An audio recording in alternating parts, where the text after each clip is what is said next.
Stranger in a strange land, जिसमें एक Martian character है, एक मंगल द्वीप का कोई एक पात्र है जो ग्रोक शब्द का इस्तेमाल करता है, जिसका मतलब है कोई चीज़ बहुत गहराई से सोचना, कुछ बहुत सी चीज किसी सोच का हिस्सा बन जाना। साक्षात्कारकर्ता मनुष्य ना होकर एक मशीन है, वह एक व्यक्ति ना होकर एक रोबोट या एक एआई मशीन है।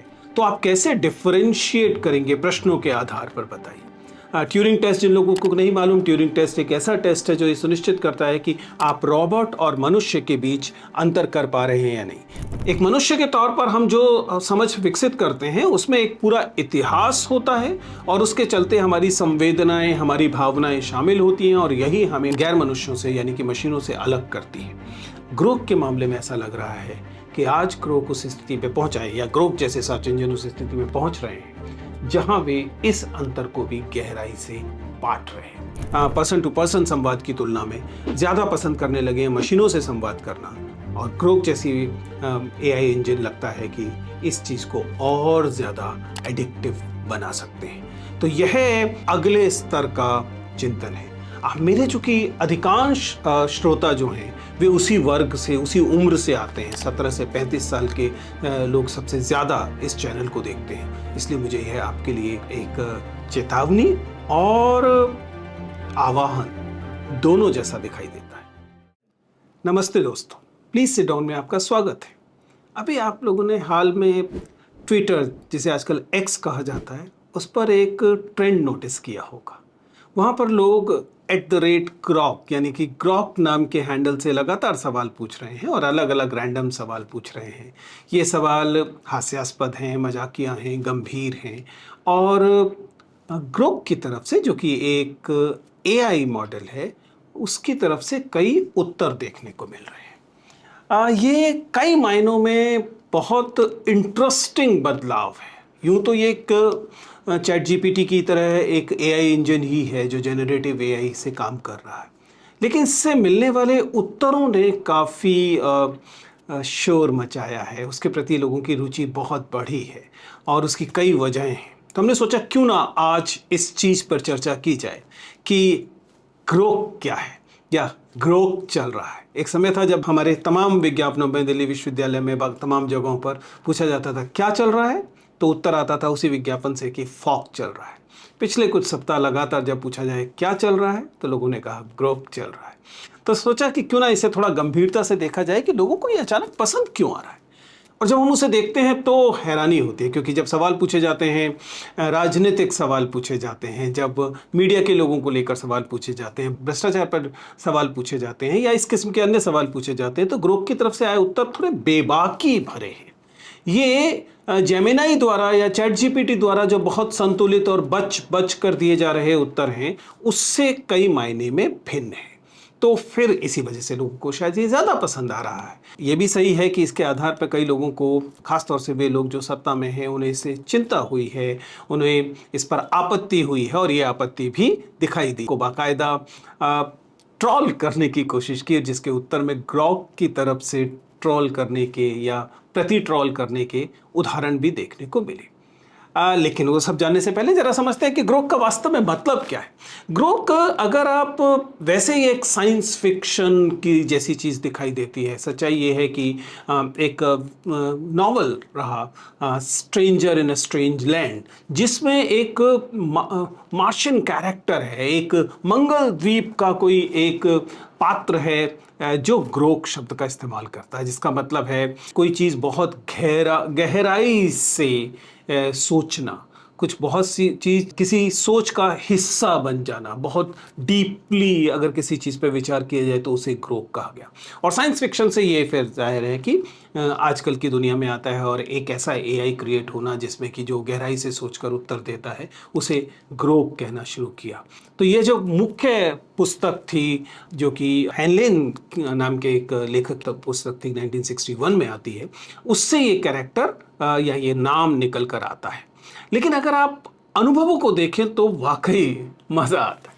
मैंने तो पिछले सप्ताह 10 दिन में मुझे लेकर ग्रोक पर जो तमाम चीज़ें कही गई, आप जानते हैं कि बहुत सारे लोग मुझे ट्रोल करते हैं मेरी समझ को लेकर, मैं सेंसिटिविटी को लेकर, मैं मार्जिनलाइज सेक्शन को जो बोलता हूँ उसे लेकर।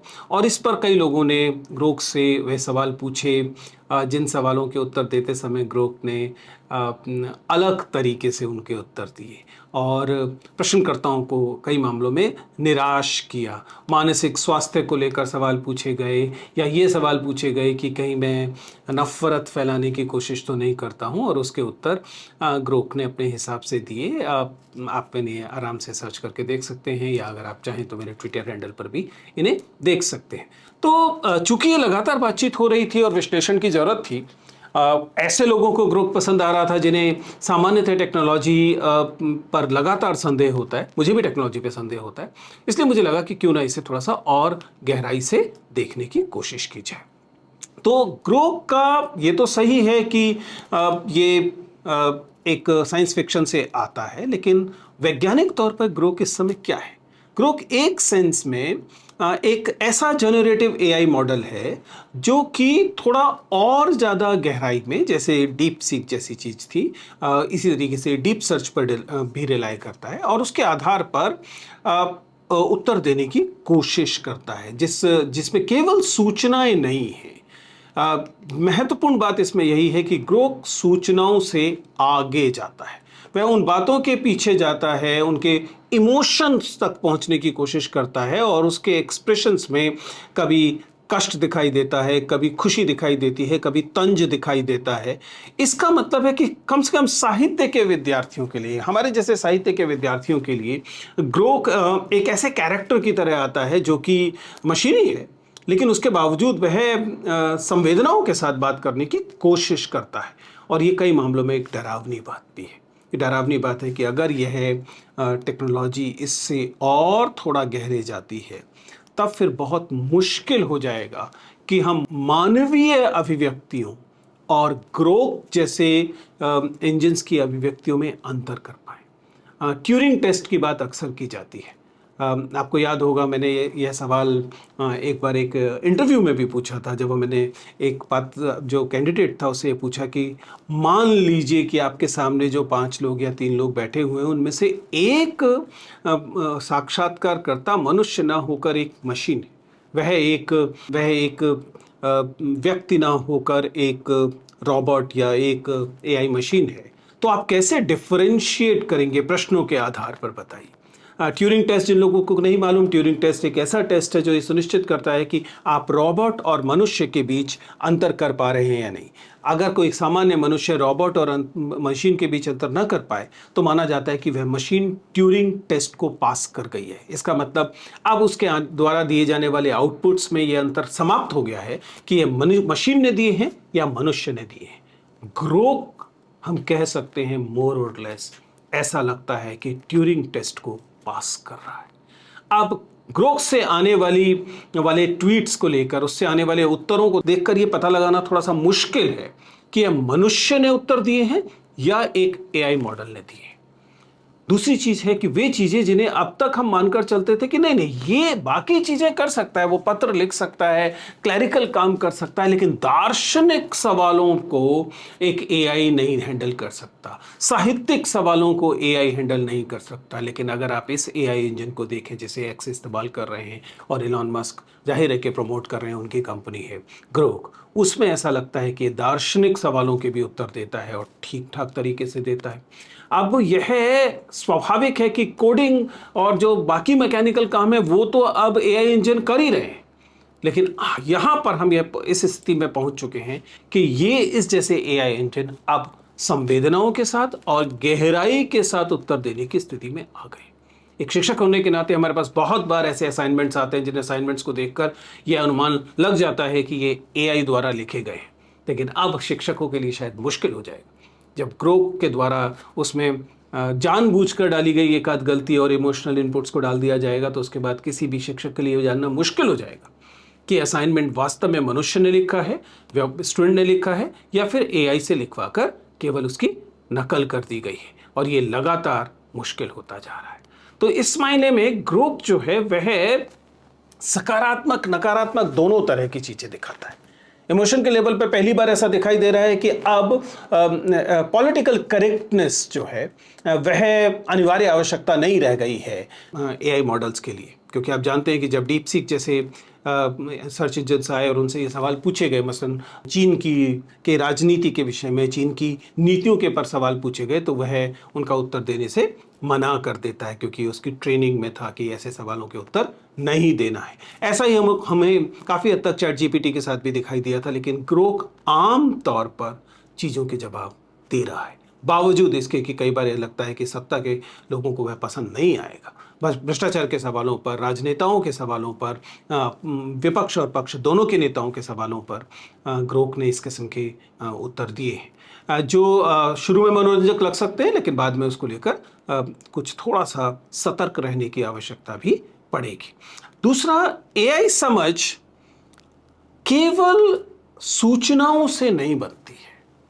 एक मनुष्य के तौर पर हम जो समझ विकसित करते हैं उसमें एक पूरा इतिहास होता है, और उसके चलते हमारी संवेदनाएं, हमारी भावनाएं शामिल होती हैं, और यही हमें गैर मनुष्यों से यानी कि मशीनों से अलग करती है।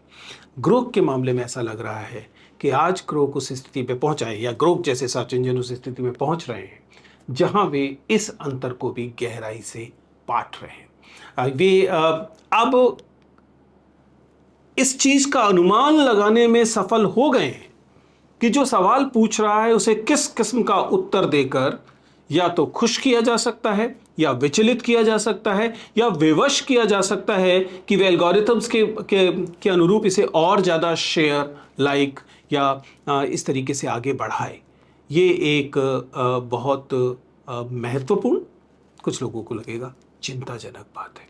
अगर आप जो मनुष्य आजकल सीख रहे हैं, जहां से सबसे ज़्यादा अनुभव हासिल कर रहे हैं, सोशल मीडिया, उसके कंपैरिजन में इस डीप सर्च वाली एआई को देखेंगे तो शायद लगेगा कि हमें और सावधान होने की ज़रूरत है। ये वह स्थितियां हैं जो आजकल के युवाओं को, जिन्हें हम जेनजी कह रहे हैं, जिन्हें हम मिलेनियल्स कहते हैं, उन लोगों के लिए एक रोचक साथी बनने की स्थिति में पहुंच गए।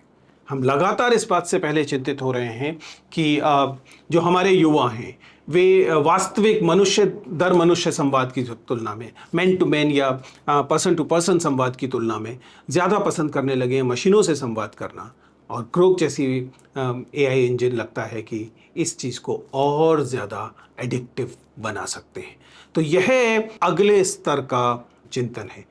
मेरे चूँकि अधिकांश श्रोता जो हैं वे उसी वर्ग से, उसी उम्र से आते हैं, 17 से 35 साल के लोग सबसे ज़्यादा इस चैनल को देखते हैं। इसलिए मुझे यह आपके लिए एक चेतावनी और आवाहन दोनों जैसा दिखाई देता है।